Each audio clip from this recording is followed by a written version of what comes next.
So you all know that there are laws governing the amount of time that an individual can actually remain on a ship without coming back to land, um, as well as how long they have to remain on land before they're allowed to come back on the ship. And I know this creates a frequent cast turnover challenge for all of you. But if I could start by asking this question to Lamar, can you talk to us about the impacts that that challenge has on everything you do as in the casting director role?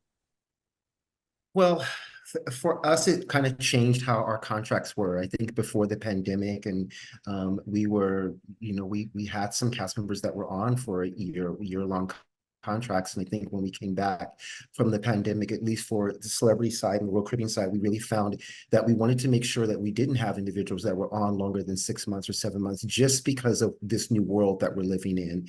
And I think for us, it's actually helped us to kind of, I mean, the turnover rate is faster. It definitely is, but it has actually opened up more opportunities for people to return because we're giving them a bit longer of a break. So if they're only doing a 6 month contract, they only need a couple of months off and they can return. And we're still staying within that flux of the, making sure that they're not on longer than 10 months. But yes, it is a challenge, especially I feel like once we came back from the pandemic and all cruise lines came back at the same time, everyone in a great way upped their game, and everyone was like, all right, we got to get in, and which is fantastic because you see stuff on board now that you probably would not have seen before the pandemic, because everyone is, we want the attention of our guests and everything. But for us, it helped us because it just allowed us to say, okay, we're going to keep our contracts at 6 or 7 months. That way we're avoiding that 10 month turnaround time, and giving them enough time for wanting to return back to us.